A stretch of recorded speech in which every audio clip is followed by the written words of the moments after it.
usually start, in my view, from inside. So I'd like to do a kind of a historical background. On what the Europeans like before we came into contact, so we can begin to then tie in to see the segue. Okay. So, and I'd like to, just start. Somebody say, just look at the Crusades a bit, and then move in turn. What I'm trying to want to do is establish the culture and the mentality of these folks. I see. Right. Yeah. Then that then will explain why there was a pitchfork Ben Tillman. Okay. Yeah, he didn't just spring full grown like Minerva from Zeus's head. There's a whole culture and tradition behind it. So anyway, let me just show you some of the stuff I got here. You can look at this just basically. What we need to do in future is begin to have you, Bernice, look at some of this stuff before we do a thing. And then we can, you follow my points? Make sense? Yes. So you get a sense of, what they, what not. But, since you are a pseudo, what's the term? Pseudo-journalist. Okay. Now, I want to tie in, the interrelationships. Taming of the American Irish. Yes. If you're going to start talking about Irish folks, well, ain't they all here? White people. Well, wait a minute. Who do we live with? Anglo-Saxon. Does that all? Germans. Yeah. Germans. Yeah. And Celts. Yeah. Europeans. Well, they were the ones that did us the job on us. Yeah. All right. So now you, since y'all invited me here. Yes. Then there must have been some purpose to it. Yes. And then look a little bit like what some of the other groups did. Are you familiar with this book? Just look at the title. Because our folks need to understand. Do it again? That's right. We need to understand that we didn't invent this. I mean, these folks run these games on us, right? You heard of this dude, right? No. Who is this? James Michael Curley? Never heard of him. Singer, I'll follow you. All right, talk about Reconstruction and black folks. You want to speak about where it came from, how it all began, if you will. In terms of so-called Reconstruction. In terms of so-called Reconstruction and the kinds of things that they had to deal with, the kind of people that they had to deal with. Well, it was very. Again, I would not. These folks are always using semantics. One thing, I must say this, and I don't like for people to get the wrong impression, because I'm always bashing English. I happen to admire the language tremendously. As a language, it is probably the most manipulative language that human beings have ever invented. And I think those who say that it's crazy, all you need to do is look at the proportion of lawyers to the rest of the population in this country. Up until World War II, the ratio was 500 to 1. That is one lawyer for every 500 population. As of 1990, the ratio had climbed to half that, one lawyer for every 250 people. And I didn't discover the fact that the people in this country are considered as the most litigious people in the whole world in terms of, I'll sue you for looking at me cross-eyed. And of course, obviously, when you look at the basic law of the land, the Constitution, I have to say the Constitution is probably the simplest system of rules in the world, of written documentation. I mean, and I have a lot of complaints about these so-called founding fathers. It's interesting in this country to have no founding mothers, or at least none that they wrote about. So I guess these guys were clones. They came here without mamas. But when you look at that, if you examine that document with the amendment, you see clearly that these folks were looking to put together an overarching set of laws that would be readily accessible to illiterate people. Remember, at the time they put these laws together, probably 1 in every 5,000 people could read or write their name. So when you look at the document itself as written, with the basic document and 26 amendments, I mean the whole thing, you can read the whole thing, as you know, in less than 2 hours. The office is very thin. Very thin. Sure. Then ask yourself, if this is supposed to be the guiding document, the Constitution, then why do you need the ratio of 1 lawyer to every 200 people? Right. Obviously, something has happened that has expanded the interpretation of this basically simple document, which necessitates, or at least believe necessitates, that you have to have not only more and more lawyers, but more and more specialists. You got to have a real estate specialist, a these specialist, all the rest of these kinds of things. And interestingly enough, the set of laws are used in such a way that they can include or exclude whoever they want to at any time, and they don't always include or exclude the same people. It depends on the amount of leverage that an individual group have, which will determine how it gets treated, or how the law, or the rules, if you will, are interpreted in the situation. So therefore, what this does, what they have done, they've taken a simple document and made it complex. That means that what is necessary for us, it makes it necessary that thinking people or concerned people have to examine every term in the law whenever there's an important, or there are important issues involved. So we say reconstruction. We think we understand the term, right? To take something, it may, and rebuild it. Yeah. Doesn't mean that you tear it down. It might have been torn down or whatnot, but you reconstitute it. All right. Then, if we take that 12-year period, 1865-1877, and try to apply the term that they use as the generic term reconstruction, if we apply the term to what actually happened in a 12-year period, the first thing we see that no such thing as reconstruction happened at all. And that is, I think, what causes a problem for a lot of people. And that's why it makes it very important for us, particularly African folks, to study this thing minutely and particularly, because these folks use language to beat us to death. My father, in trying to, I'm one of 13 children on the South. My dad, very brilliant man, mostly, as most African men of his generation, self-taught. I don't know, when I look back now, I don't know how the hell they did what they did. But they had something that we need. And when he wanted to make a point, he used to carry a pencil behind his ear all the time, because he's always doing these small calculations with it. And when you did something that was frustrating him, he'd take this pencil and says, "Let me tell you something, boy."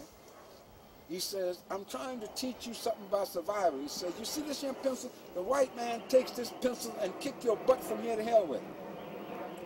And it was very dramatic. It took me 35 or 40 years, I'm being very honest, to really understand the ramifications of what that meant. That pencil. Now, he was using that symbolically as what the pencil writes in the rules. And you don't have to be near him when he's right. Of course not. Butt kicked. Exactly. Because that's the whole purpose of the pencil and the rules anyway. Sure. I can kick your butt as a distance, or I can interpret the way it is. So this means that they've set this thing up in such a flexible way that anytime they want to change the rules, they can do so. And they can do so in such a way that it seems logical, reasonable, but yet prevents you from doing what you're doing. And also, by doing it the way it's done, it allows these people to run games on us constantly. And you must always be on your P's and Q's. Sometimes you'll have to give up something just to make or stress a point or principle. And so when you look at what they call that period, 12, 15 years if you will, as opposed to what actually happened, when you analyze what happened in the period, you see clearly there was no reconstruction at all in terms of how we meant it. And therefore, because of that, what we accomplished during that period, as I tried to stress the other night, was even more awesome when you consider that here is this written constitution. And no matter how simple it was, even after they added the 13th, 14th, and 15th Amendment, the people who were most affected by these three amendments, the Africans, were the people who had the least literacy of all. Ain't that ironic? But it was in our interest to be most aware of the nuances and ramifications of these particular amendments. You follow my point? Yes. And the other idea is psychology. It plants in people's mind. Oh yeah, things changed. No, it changed only to the extent, that is, in a positive way, that we as African people made them change and forced them to change. When we look at what happened, again, they're running these games on us, semantics. Let's examine, for example, the Ku Klux Klan, the Knights of Camellias, as I touched on the other day. These groups were started in 1866. 1866, the Caucasian South, that's the other thing, when they say the South, they always, that's another term they misuse, the South, meaning white folks. Right. When you look at Du Bois's Black Reconstruction, guess what you discover? See, that's the other game, minority. We're not a minority, never have been. There's more black folks in the South. Well, you tell me. There were. 1800, the second United States Census, they counted 5 million people. Now, obviously, no census is ever remotely correct, but in terms of the figures they get, 5 million people. Okay? Of which they said 4 million whites, 1 million Africans. Now, those of you who may have indigenous blood in you, obviously, they said clearly, the Constitution says Indians who were not counted. So they had already determined that the indigenous people were non-people. Right. Because that comes out of the concept, which of course the rationale, one rationale went, all land not occupied by Europeans is vacant. Excuse number 2, the people who are here just as caretakers until we came here to claim what God had intended us to have in the first place. The third one, of course, was since they are not real human beings, they are inherently inferior to us, they have no right to use this land. And you see this in all the movements as it goes along. As progress, or as the world, as the history moves, they modify the land or the semantics to suit the condition. Reconstruction, and let's go back again, to show you the importance of this. Article 1, the first article of the Constitution, Section 2, states this, in part states, and rationalizing the 3/5 clause. They don't mention the word slavery in this Constitution until we get to the 13th Amendment. Now, this is amazing. A system where, you don't believe me? Check it out. A system where most of the labor done in a large geographical area of this country was done by involuntary servitude, that is, people in bondage. Sure. And the Constitution does not even recognize that the institution of slavery exists. When I tell my students that, I say, well, go read it, and I make them read the Constitution. I will hazard this, as a journalist, when you're going and doing interviews, just ask the average person, you know the Constitution? Yes. You believe in it? Yes. Have you ever read it? What?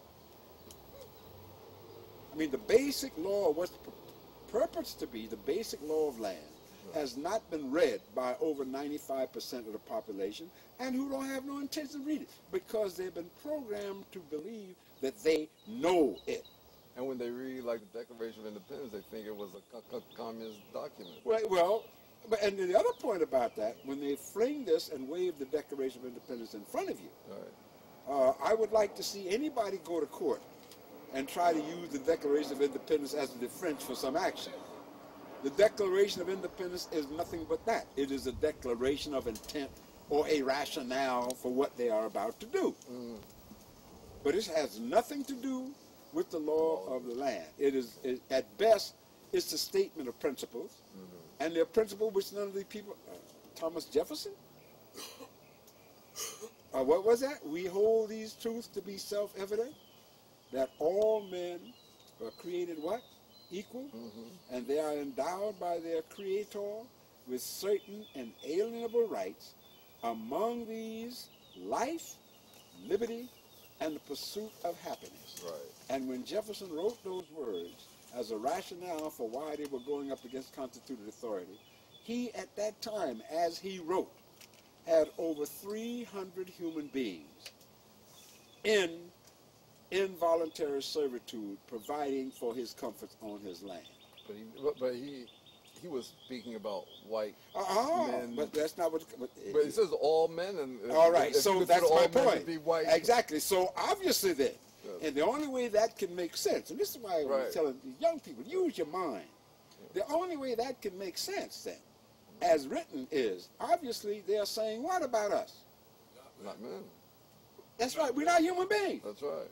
Right? Because we were here. Yes, we were here. Right. And they go on so far as to almost state it about the indigenous people who they were in the process of ripping off their patrimony from, when he said in Article 1, Section 2, in defining who will have the right to vote. And they state qualifications, age, of course, citizenship, age, race, and then they talk about qualification. That is, then they say each one will have a certain right to vote, etc., etc. And then they say all others will be counted as 3/5 of a vote. All others, except Indians not counted. That's what the Constitution says. Check it out. I didn't bring my copy with me today, but I'm sure you must have one. We'll count, everybody will be counted, everybody except the people we talked about above, such age and how long, residence and whatnot. All others will be counted as 3/5 of the vote. Now look at the hypocrisy. Then you'd have to ask the question, what others? You say Indians don't count. So what others you talking about? You don't even mention Mos and Mosetta. Right. So obviously we are invisible. I mean, if you take the Constitution literally, I didn't write it, they did. Now then, so the 3/5 then is applying to a people that they don't, who are in a state, a legal state, that they don't even admit. Because how the hell are you going to make that fit with your prior Declaration of Principle, all men are created equal? And then turn around and say, well, 3/5 of these people be counted. Now, if you read James Madison, there's a 7-volume set of the minutes of the Constitutional Convention of 1789. James Madison was designated unanimously to keep note, to be the what we call the keep the minutes secretary, and he obviously kept accurate notes. It goes to 7 volumes of about 3. Or it ran earlier. I have the volumes now. It's about 4 volumes, and in there he talks about all kinds of minutiae. How people look when they said something, the arguments, what was heated and compromise that was made. So you get a sense of what these folks had that was and thought was important. And one of the things that caused the most heat and debate was what? This 3/5 amendment. And every Southern delegate to that convention yelled and screamed in favor of this 3/5 amendment, which would allow them to count each one of us as 3/5 of a vote. But remember, you had at that time, probably living outside the South, you probably had at least 150,000 to 200,000, I'm not sure the figures, of African folks living in non-bondage. I can't say, I won't even want to use a stronger term as quasi-freedom, because we still ain't there yet. The shackles weren't actually the shackles, yeah, they were wearing invisible shackles. Right. And nobody made any provision for their vote to be counted. As a matter of fact, most northern states pass rules, and I'm going to share some of that with you, pass rules that specifically forbade any people of color to participate in the franchise. So you got all of these, you follow me, all these contradictions are already built in, even before the end of the Civil War. From the beginning, the hypocrisy and the absurdities inherent in this was causing problems for them. Now, Madison tells us that the argument that the Southern delegates brought forth in favor of that 3/5 amendment, 3/5 clause, was stated clearly. Most of the free whites are living in the North, and most of the people who are living in the South are slaves. And if we just have a straight one man, one vote, Right. you Yankees, as they later call them, will have all the jobs and all the votes because you outnumber us. So the only way we can get parity is to have our slaves counted as 3/5 of a person, which then will give us some kind of parity. Now, you can see there's a contradiction. I mean, from the beginning, this country was in trouble. When you say parity, wait a minute. You're talking about like when they're proportioning seats, that kind of thing? Yes. Well, what it meant very simple is this. Because the South was talking to 3/5. They were counted, but they couldn't vote. Absolutely. I see. They were counted. There's no provision for slaves to vote. Exactly. They were counted as on the one side 3/5 of a person for the apportionment of seats and that kind of thing. Exactly. On the other hand, all right. they couldn't vote for Well, it. remember this. Yes, I see. All right. The Constitution says what? The amount of people in the lower house is based on population of each state. So therefore, you get certain states that have larger population will have more represented. What do we have? 435, I believe, as we constantly sit here. Now, you get the drift. Well, I have a question then. Why wouldn't they want them to be counted as a full person? Wouldn't they get more seats that way? Well, but there you go being rational. You see, there you go being rational. Right. This wasn't about rationality or logic. It was about power. It's always been about power. That they weren't human. Exactly. Well, I see. Exactly. Now watch. There are many absurdities in this.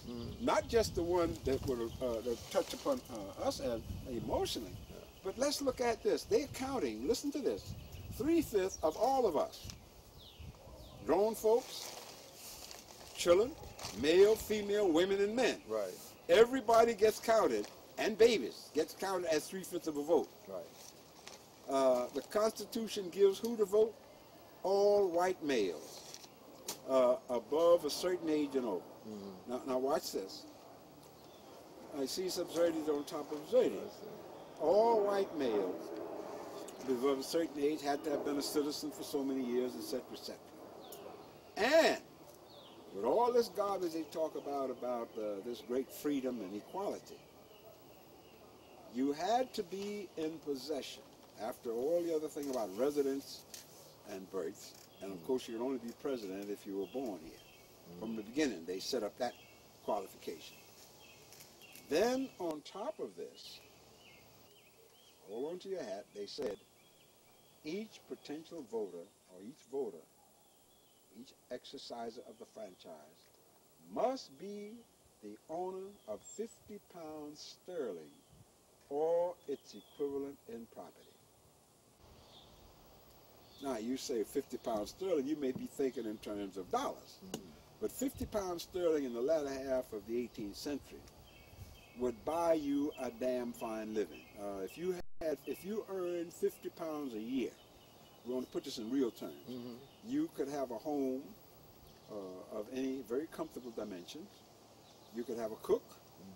You could have a housekeeper. You could have a yard man and a coachman. Oh, really? This is what the actual value. Remember, people didn't deal with money in those days because there was very little hard currency or specie. So a lot of stuff was done on barter. All right? Tom Paine, to his credit, one of the giants, when I look at the giants of that period, I accept Paine because Paine, of course, was a true Democrat. fought for the rights of African people from the beginning and pointed out the absurdities. As a matter of fact, all of them beautiful phrases that Thomas Jefferson and them were spouting, they copied that verbatim from Paine and John Locke, among others. If you go look at John Locke's treatise on liberty, treatise on economics, you see clearly where he's talking about the rights of man and et cetera, et cetera. So Jefferson then was not innovators. They've been like Americans have always been. They are copiers and modifiers. And they'll steal the sweetening out of ginger cake without cracking the crust, if you ain't watching. Now, I didn't invent that phrase. That was my grandma's phrase about the bucklers. I mean, yeah, you blink and you lost sight on the world. All you got to do is look at our music, jazz, blues, and anything. They grab it and go and then say, no, I invented that. You had nothing to do with it. No shame. But, you remember Langston Hughes' poem? You done taking my flute and gone? Thank you. Right. He's talking real there, okay? So in any event, but the thievery just didn't start with our culture. I mean, first they steal us, then steal everything you create and blame you for it. That's the name of the game. So in terms of these kinds of euphemism and the semantic about this clause of 50 pounds sterling or equivalent, Tom Paine wrote in his Rights of Man, which is a book that everybody should read, and Common Sense.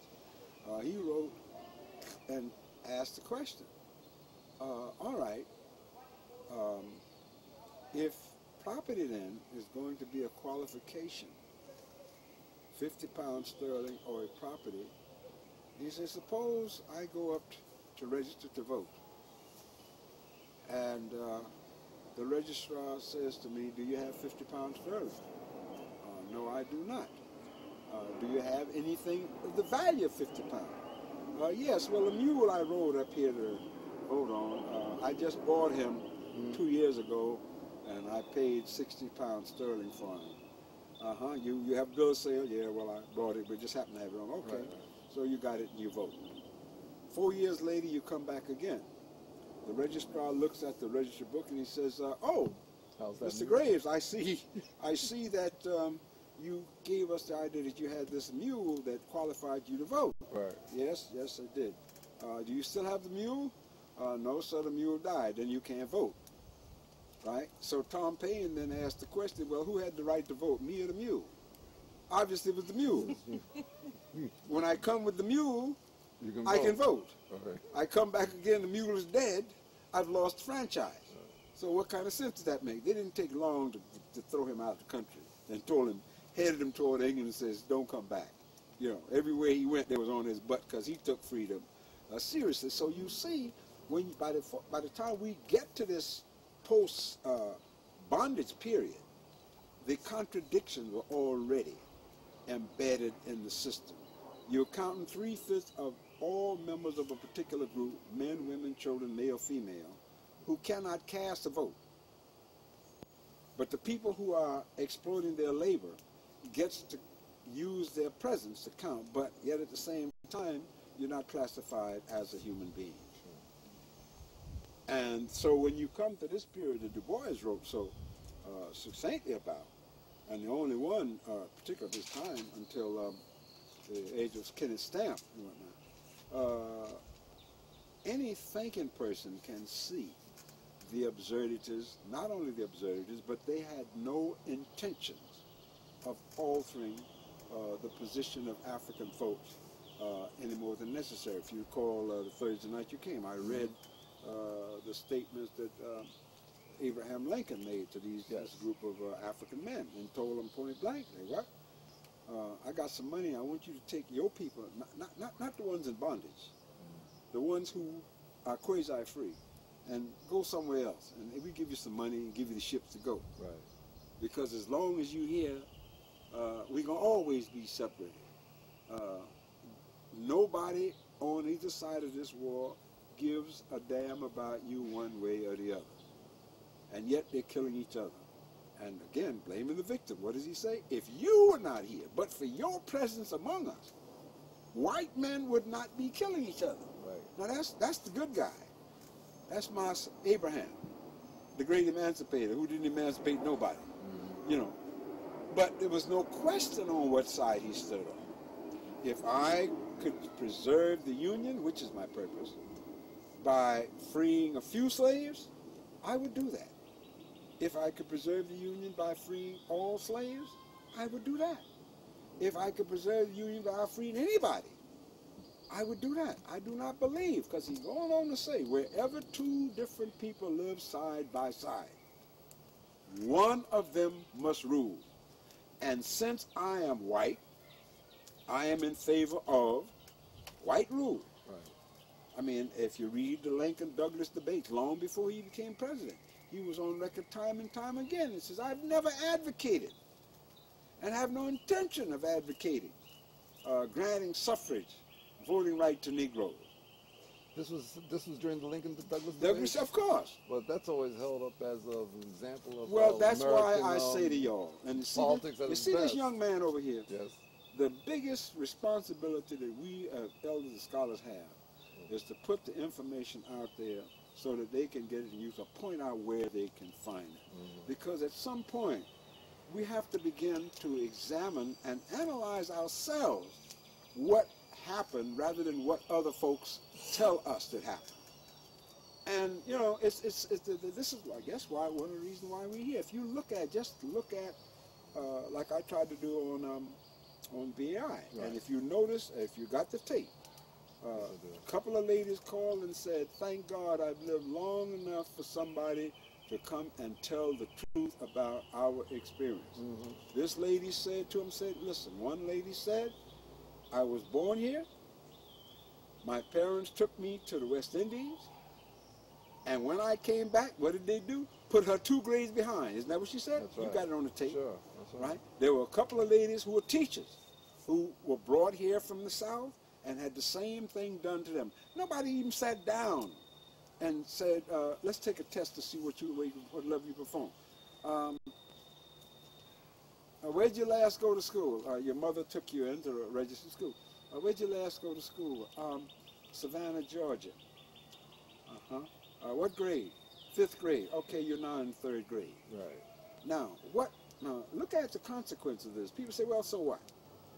You're talking about poor African folks who are coming here trying to get better, to go further and do better. And it doesn't matter whether we call from the island, Central America, whatnot. The goal was to get damn oppression. We were looking first to survive. And where we figured wherever we would go, because it would be better than where we were. Now, that meant that we didn't have much people who came here who migrated into these cities. We had very little concrete. I love the way that your planes just love to go over the roof over your house. Oh, this is the roof. This is the roof. Obviously, Over the black area, obviously, yeah, move right. the house someplace else, please. I mean, so for next Nothing session. they can do about that. Go ahead. Now let's look at the consequence. It just wasn't a question of a child being left back and say, okay, well, we can make that up. But education, or preparing a child for education, or supporting a child while they're getting the basic education, is a very expensive proposition, particularly when you're talking about people who are eating low on the hog, Sure. who are at the smallest jobs. Yeah, You don't think you follow me? Sure.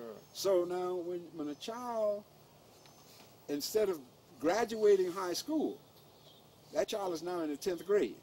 So those 2 years, those 2 grades, if you will, Sure. that child will haunt you and take extra money out of your pocket. The child is 2 years back in this, child is 2 years back in that. So what does this tell you?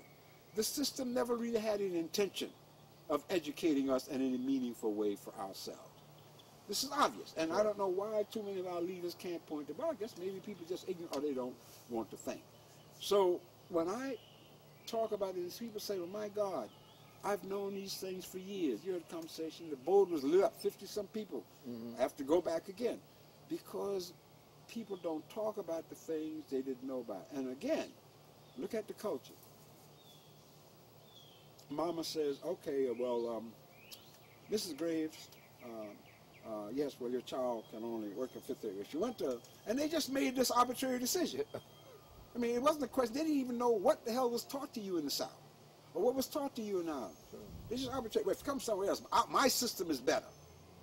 Do they really plan to try to give you a better education? Hell no, because the better education means more competition for power. And this is what we need to hammer. If we're going to really educate our young people, this is what we need to hammer at them. Hell yes, get all the skills you can, but understand the reality of the situation. So that when you get up there with this dumbass cracker who's sitting next to you and they get all the promotion and whatnot, at least you will understand why. Oh yes, I don't speak Ebonics. I mean, after all, I sound as though I'm Oxonian. I come out of... What we need to understand, which my grandmother, who had no education, said, the more education you have, the more skills you have, the bigger the threat you are to these folks. So it's not about improving your skills to automatically get a better life. We need to understand that any better life you get is going to be in spite of, not because of the system. It's not in place to help us. We were not brought here to be helped. And if you look at this history, this background, you see a lot of their time, even the so-called good white folks, a lot of their energy over the years was spent what? And figuring out how can get rid of these folks. As Thomas Jefferson said, send them back to Africa. After they're 18 years old, train them, boys and girls, 18 years old, give them plows and stuff and send them out. Send to Northern Europe. Very important historian. He said send to Northern Europe to bring, yes, read his notes on Virginia. Why? Good. I'm sorry. Good. Huh? Why send them to Northern Europe? Why replace? No, he said send them back to Africa or someplace else. Yes, yes. With enough tools and whatnot that they could survive. Yes.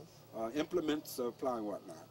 And then send to Northern Europe to get replacements for them, because we need to, quote, populate this empty continent. His words, not mine. Isn't that sounds similar to what they're doing now, where they're taking them and taking black folks and sending them to prisons while they're sending over to Europe to bring in the white teachers. Whether you call it a prison or whatnot, it's still the same. The goal is the same, isn't it? Yes. The method changes, not the philosophy. As people become more sophisticated, you have to come up with different terms. But anybody that's in the know, I mean, you have the code words, and everybody understands clearly what the code words mean. Never mind what is said. You and I know, you know, they're not going to do this. You see, and we know that, ha ha ha. Yeah, well, what are them niggas going to do next?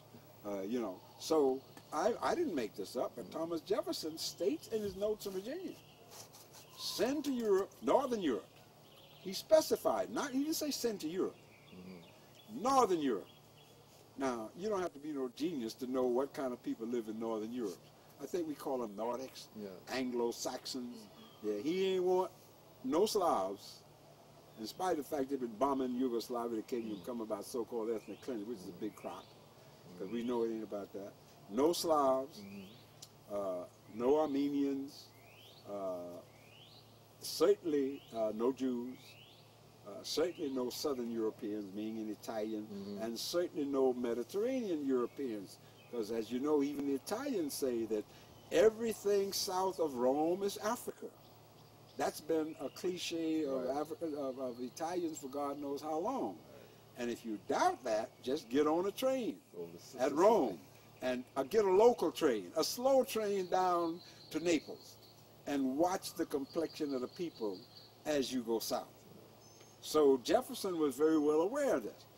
He didn't want no blacks. He didn't want no folks that might even be misconstrued as blacks, no Mediterranean. So he said to get our own people, meaning the so-called Nordic. That would be the English, the French, the Germans, and the Scandinavians. And as we out here are well aware, who was it that they put most in the Midwestern states, which came long after Jefferson? Yes, the Scandinavians. The Germans, you know, okay? Sure. Minnesota and these places, people who've been out there 5 generations and speak Swedish or German, and then not the language, and don't have no problem with it. I was out in, I think it was in Minnesota, and was at a wooden shoe factory. Okay, a Sabat, yes. That's right. Yes. That's right. And everybody lives along with us. Only when we try to do things to perpetuate our culture, people start yelling. Well, of course, it's their media, and they catch the weak-minded among us or the ignorant among us who don't know, have not been taught in terms of comparison. So if you see, when you begin to see what I'm saying, by the time we got to the 1865, there was a whole bunch of mess out here. And these folks were scared shitless. You can, if you want to edit that out or not, but I'm sure these folks know what shit is. They use it as a verb, a noun, an adverb, a pronoun. I mean, just about every other word I hear out of young people's mouth. Where's my shit? I got the shit. Don't fuck with my shit. You know, whose shit is this and whatnot. You know, it's amazing all the things, the usage they can get out of that word. You know, but I believe in the vernacular, you know, where it fits. But so this is now the background. So we are not really seen as a free people at the end of 1865, and that is why so quickly, even though the South was occupied by a, quote, victorious army, of which we made up 500,000. So that's the other lie about Lincoln freeing the slaves, and nobody freed us. We freed ourselves. Now, a lot of folks say, well, Professor Mackey, that's propaganda. No. Again, look at history. From the beginning, Frederick Douglass, William Lloyd Garrison, Martin Delany, not John Brown, but the other guy, had begged Lincoln to enlist black troops. Right. Massachusetts and Douglas and other people organized 2 regiments, the 54th and 55th Massachusetts Volunteer Regiment, ready to go, trained with their own officers. Lincoln, in effect, said, no, this is a white man's war, because 1861, he said, it's a piece of cake. You know, we got all the technology. His advisors told him, hey, we'll do these dudes in a couple of months. But them dudes could fight like hell. Make no bones about it. It wasn't the fact that these folks outfought them. They didn't have the manufacturing, and England couldn't get the stuff here to support them enough for them to do it. But they gave a good, I'm looking at this objectively, sure. They gave a good account of themselves. I mean, up until the first 2 years, they were kicking butt and taking name. You remember First Manassas and all the rest of them places? And the slaughter at Gettysburg, man, and mind you, these are basically Caucasians killing Caucasians. Sure. Brothers on one side, other brothers on the other side, fathers on one side, sons on the other side. The worst slaughter in history.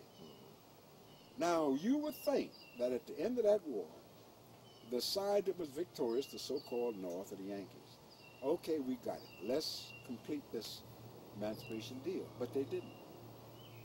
How can you say you won?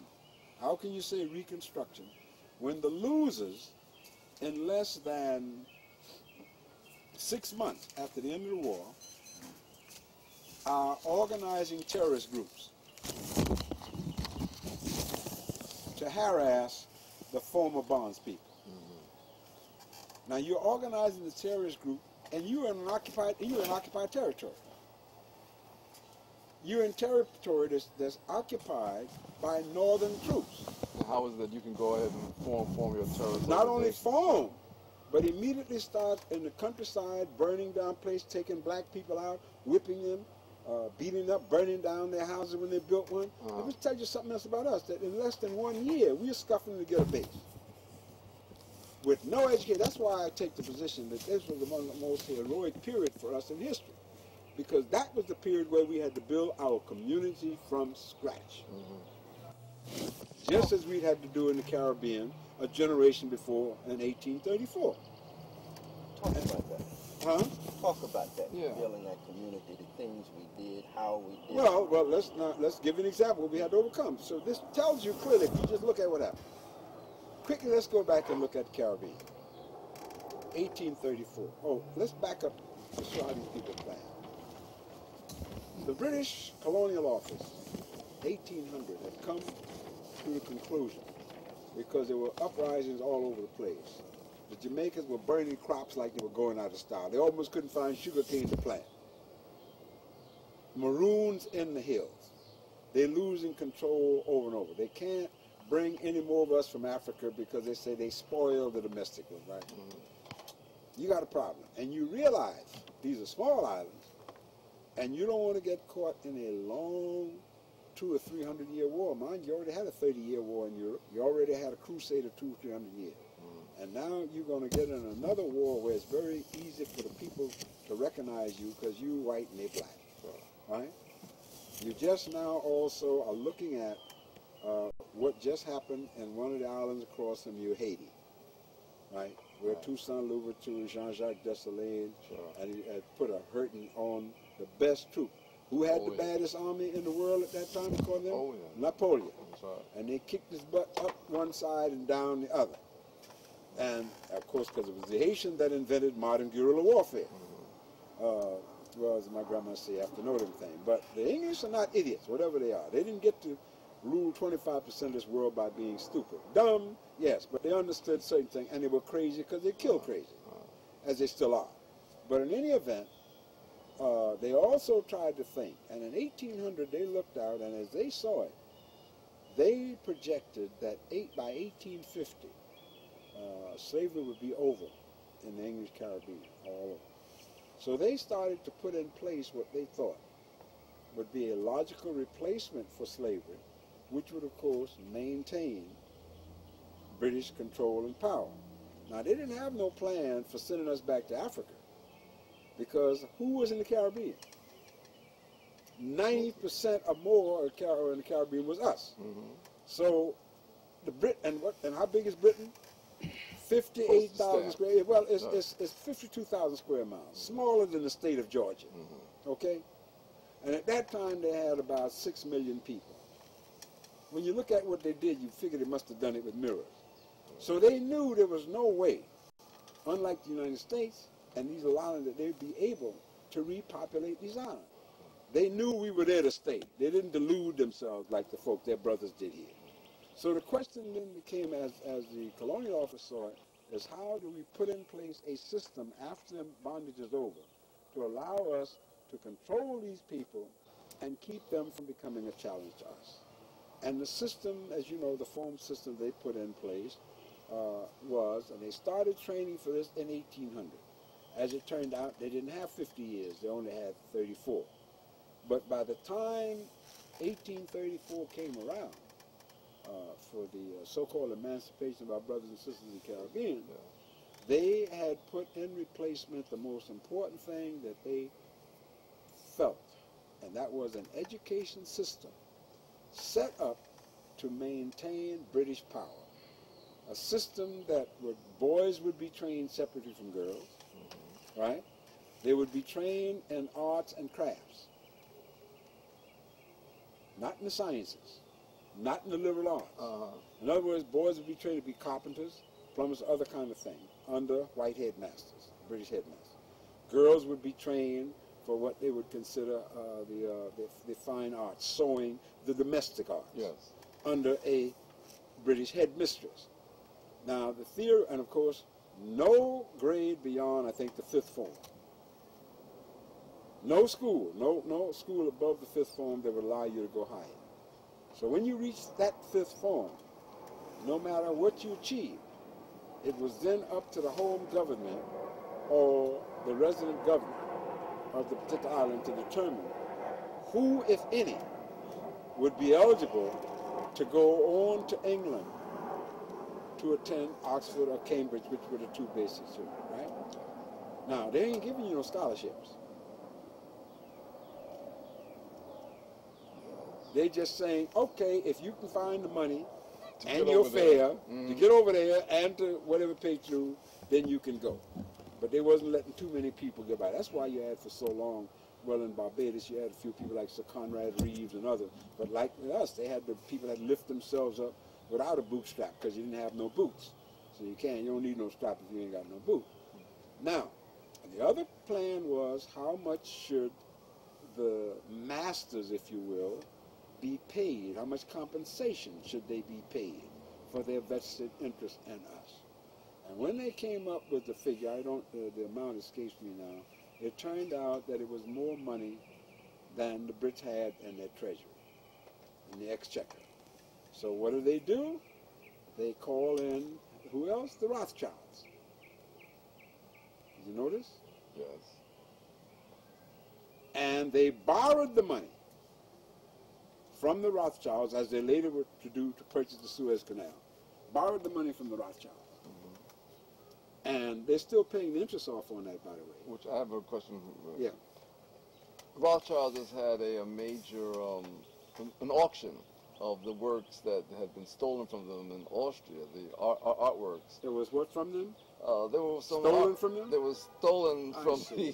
from the Amazing. Rothschilds, and they just recovered them and sold them for some $98 million. This is art, various kinds of artwork and that kind of thing. Are you suggesting that some of that money, the interest that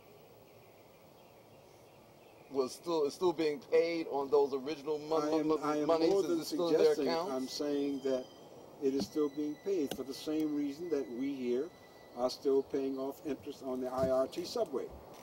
Because that money was also lent us. The first subway system built in New York. The money for that came again from the Rothschilds. Because the Rothschilds had sent their agent, a gentleman by the name of Schoenberg, S-C-H-O-E umlaut B-E-R-G. August Schoenberg, a Jewish gentleman from Frankfurt, out of what they used to call Judenstrasse, or Jew Street in Frankfurt. And he came here in 1832 as an agent for the Schomburgs. And he did very well, made a lot of money. And because they always have these depressions, in the depression of 1833-35, he started to speculate not only in the interest of Schomburg, in the interest of Rothschild, but also on his own. He ended up by being an extremely wealthy man. Hold on to your hat. August Schoenberg married the daughter of Commodore Matthew Perry, the gentleman who supposedly opened up Japan. Yeah. Next time we better get in the cellar. Good. The gentleman who was supposed to open up Japan. He married Perry's daughter, changed both his name and religion, became an Episcopalian because he wanted to be in with the in group, and he changed his name. Now when I tell you, you know what Schoenberg translates to in English? No. Schön meaning beautiful, a dear, sweet Schön, Schönberg, right? Schönberg, Berg, hill, mountain, mount. Belmont. You've heard of Belmont Raceway. Belmont. Yes, Belmont Stakes, Belmont Raceway. Yeah. That's the Belmont. Oh, okay. That's Schoenberg. That's Schoenberg. But that was Schoenberg. That's Schoenberg after he's Schoenberg. Gotcha. So he eventually became, and he later became a big man in the Democratic Party and New York politics. And as you know, during that same war we talk about, see how everything locks in? What does Grandma say after know them things? During that same war, as you are probably aware, New York City sided with the slave owners. I didn't know this. Well, you weren't supposed to. New York City sided with New York City Yes. sided with the slave owners. And if you think about it a minute, it becomes perfectly clear why. They were a major market. Absolutely. New York was the clearinghouse. Sure, clearinghouse was Right? there. Wall Street invested in all of these stocks and bonds and cotton futures and et cetera, et cetera. Sure. And it was a market where cotton product came, was traded, sent out all over the world. That's right. So New York had a multi-million-dollar interest That's right. in the institution of bondage. Mm-hmm. It has as big an interest as Baltimore or New Orleans or any other port city, Sure. or Savannah or Charleston. Mm-hmm. Okay? So that means they fought like hell. Most of the so-called copperheads, that is northern people who supported civil law, the core of them was here in New York City. And the Democratic Party in New York City supported, of course, the copperheads. Now this ties in with something else. You see, I handed you this book about the Irish, right? The Irish very quickly became Democrats. Now, when did the majority of the bulk of the Irish come here? Potato famine is all That's that correct. is. 1840 to 1850. In the beginning of 1840, the Irish population was, according to them, as nearly 8 million. By the time the potato famine slopped up, it was down to 2 million.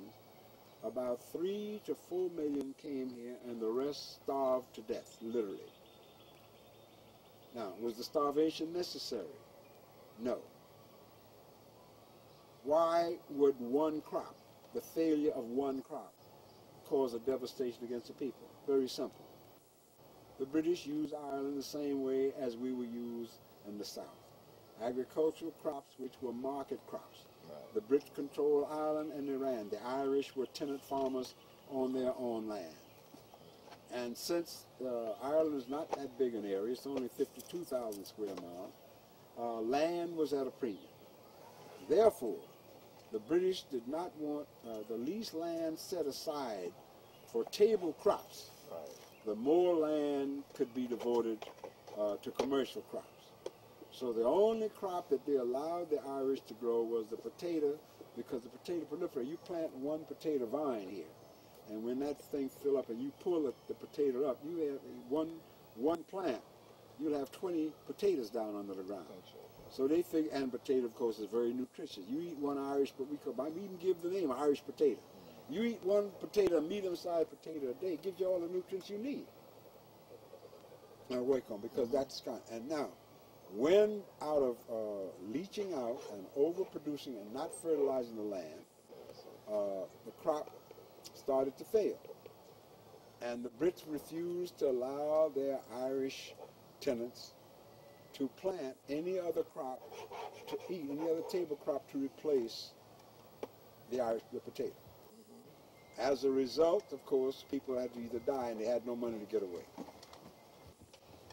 You know, when I hear you talking about 1830s, and I keep thinking of 1990s. And, What has changed? I don't. The only thing is What's the French say? Plus ça change, plus c'est la même chose. The more things change, the more they remain the same. And that's because the greed and the desire of people to exploit folks who are weaker than them does not change. And I, as a historian, feel that it is essential that our people understand that just because you occupy a certain landmass doesn't necessarily mean that you are considered to be a legitimate part of that landmass. You still have to struggle against the environment. But now last time I looked, now watch this. That's why I study, as Dr. Clark, my mentor, taught me. And I try to hammer on to my young people. I know it's hard and it takes time, but you got to study it all as much as you're able to. You want to understand African history, you must look at European history and the rest of the world, because at a certain point they all interconnect. This is a noisy area you live, man. Don't you have a lot of white people around here? I thought they have noise pollution laws where they live. Still have some remnants around. Well, man, go tell them that they ain't doing their job. What did I say? Oh, so when you put these things together, you begin to see the connection, and also tells you where you have to go. And also, this whole thing about how much faith you can or must not place in so-called potential allies. In other words, the assumption is, if two different groups are catching hell, and they're being given hell by the same people, right? Therefore, it would make sense logically for the two groups to come together, Sure. right, against the common enemy. Common enemy. All right, but that is not what history tells us. Because something happens in translation. Like those 2 or 3 million Irish who managed to get here. Illiterate, peasants, no knowledge of nothing. They were worse off, and this is what Greeley tells us. I'll read some passages for to make my point. Now, you would think that, hey, you come into a situation and you're running into another exploited people. You make common cause, right? The Irish leave one Anglo-dominated area, their homeland, to come to what? Another Anglo-dominated area. And to the same situation. There was a time in New York City where for common labor, blacks got $1 an hour Irish common laborers got 75 cents. I mean, got 75 cents an hour, and Italians got 50 cents an hour. This was pretty through much of the 19th century. So the Irish, as soon as they got here, even though they were Catholics and being tormented by Protestants, black folks are basically Protestant. They did not make common cause in the beginning. You know, down in the first era, we lived in the 5 points on top of each other, intermarried, interscrewed, all this other stuff. But as they began to understand American ways, even though they were still catching hell, they managed to put it in, hey, you're white people. You're not quite as good as Anglo-Saxon white people, but you're better than them niggers. Right? So the Irish now are democratic. The Tweed, as you know, that's how democratic politics came from. Registering to vote, bribe, and all the rest. So by the time the Civil War comes on, they are convinced by their leaders, Mr. Belmont and them, that the reason for this is who? Who they blame? Us. As Lincoln put it, if these niggers were not here, we wouldn't have to be being drafted into the army. Now, they never dealt with the fact that during that war, and up until World War I, if you could find, the draft law stated that if you could find somebody to replace you, like your name came up, Right. and you went to BrotherRonn and say, I'll give you $300 to go for me. Right. Brother Brown then took the $300 and he went in your place. Well, now, the WASP would pay Irish or other people to go. So the Northern Army was loaded down with a whole lot of Irish people. Don't believe me? Just check the names. So the Irish, understandably, said, you know, they didn't have no $300 to pay nobody to go for them. When they got called up, they had to go dodge bullets. Sure. And like it's true for most Caucasian people after a while, who the hell do you think they blame for this state of affairs? Mose and Mosetta. Our fault. So how did they respond? By starting an uprising, as you know, in 1863, where they killed, God, we will never know how many of our folks they killed, burned down the community, threw children out of the orphanage on 43rd Street, killing whatnot. This was draft riots? That's what they call the draft riot. Those riots my butt. I love the way, whenever they do something, it's an uprising. When you do it, no, it wasn't no riot. It was literally an ethnic uprising on the part of Irish. Now, if this were not true, then tell me this. By this time, or riddle me this. By this time, the police force in New York City already in the 1860s were predominantly Irish.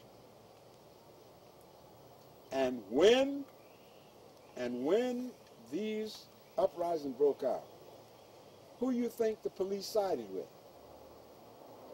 In other words, when the Irish went in, up in the Tenderloin section where we were living, on the upper side over by Fifth Avenue where the Bryant Park. Do these people do any damn thing but fly over your house? We on the route to LaGuardia. Route hell, they ain't never light nowhere, landing nowhere. They're just flying around over this house. As soon as we finish, they'll stop. They'll find another place to fly. I know this happened to me before. Don't call me paranoid. Go ahead. But as I said, as soon as these uprisings started,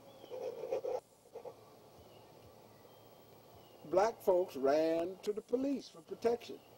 Some things seem very hard for us to learn, doesn't it? Well, it was a lot more logical for us then because most of us had come from somewhere else and we thought we were going to be free. And what do you think the cops did? Anybody in this yard need 3 guesses? No. You need 3 guesses, son? You use their billy clubs. Billy clubs, kicked, shot. You know, blacks running, and this is documented in testimony when they did hearing. Yeah, well, these a bunch of black men start running toward the police, ask for protection. The cops just start going bam, bam, bam, bam, shooting people down the street. And of course, how did they put it down? Death by person or persons unknown. What year was that? Huh? What year? 1863, the summer 1863. I think that's when the brothers said that they felt their lives were in danger. Well, hey, man, like you could imagine how many of us would have been killed if they'd had beepers back in them days. All right. You know? That's correct. Now, and I may be able to tell you something. It might be, there's a couple of books around. If I can find a copy, I may have an extra copy to give you on that. right there. Ivor Bernstein did it. But in any event, this lasted 2 months.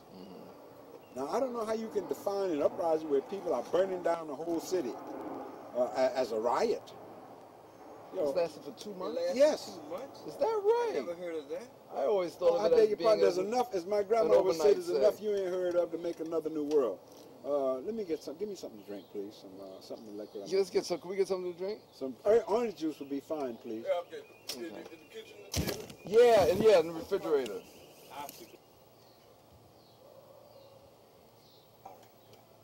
You talked about the meaning of Reconstruction and how they play with words.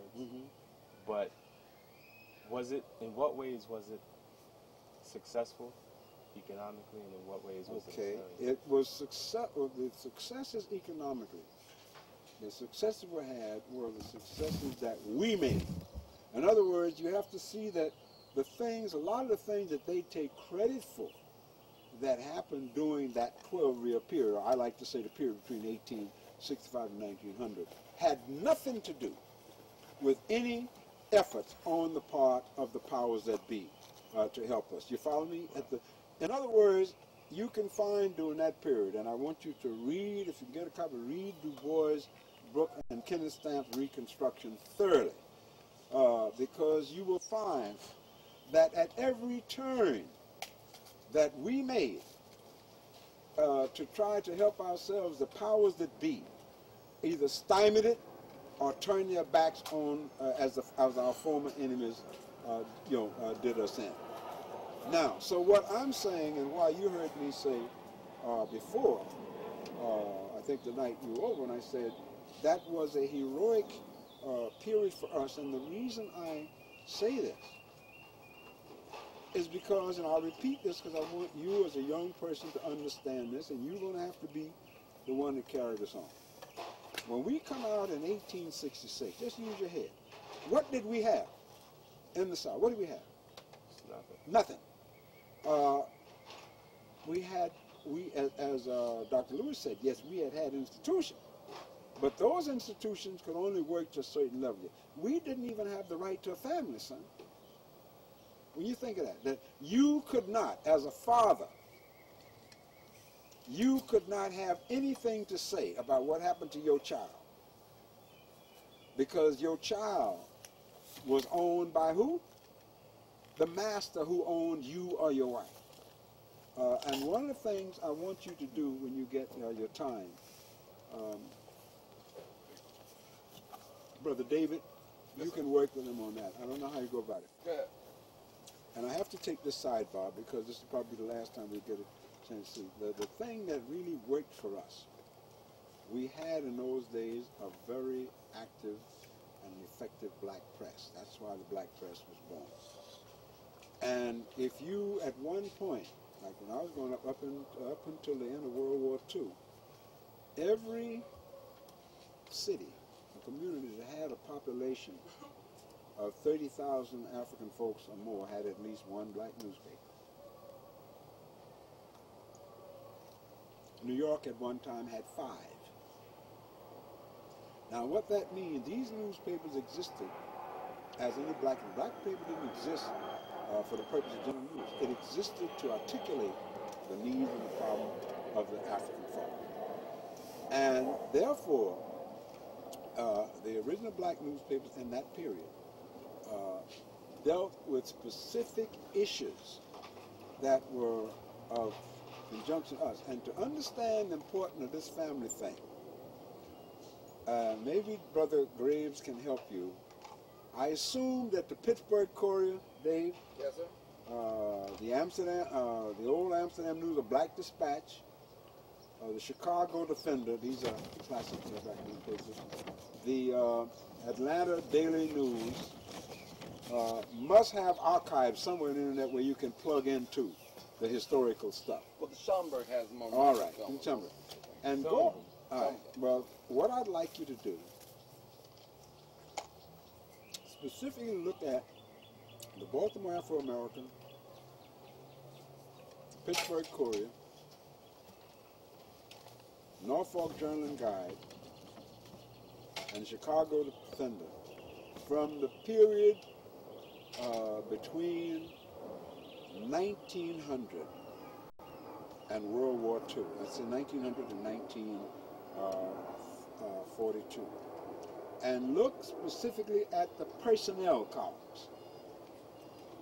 And what you will see, I'm going to tell you what you see, just to what you will see there. In every one of those issues, these were weekly newspapers, and these were full, not tabloids, 8-column newspapers, right? Full-size newspapers. And in that period, everyone, we consider those national newspapers, particularly the Pittsburgh Courier, the Chicago Defender, and the Baltimore Afro-American. These were papers that all our folks all over this country read. We might read one smaller black newspaper, but anybody any of us who were concerned would subscribe to one of these major newspapers, Chicago Defender, etc., etc., and they would be passed around a community because everybody didn't have money, and these papers were dependent on. Why I'm saying to look at the personnel column, because what you will see in every newspaper during that period. No Irish. Huh? No Irish need apply. No, I'm talking about just the other thing about us here now, especially. I want to see it. You would see ads about 5 or 6 columns, pages, 8 columns. People advertising, looking for relatives, our folks. And the ad would run like this. My name is David Greaves. You follow me? I'm trying to locate my mother, Anna. We come from a plantation, Mr. Greaves plantation, in Virginia. And my mother was sold away so-and-so, or my sister, my brother. Anybody having any information, get in touch with us. And these newspapers would publish these ads gratis. Now, what am I saying to you? Now, I don't know what happened before that because there weren't that many papers. I'm talking about the heyday of press. Now, look at this. This is almost 100 years. See, that's when people say this shit about we don't have no family connection. The end of this horror is 1865. In 1940, 75 years after the end of this, you still have our people advertising in our newspapers looking for information of brothers and sisters. Now, look at the logic of this. Let's say that you and I were separated, and at the time they sold you away to him, that you were, say, 22 years old. And this is now 75 years later. What are the chances that you're still alive? Very few. Very few.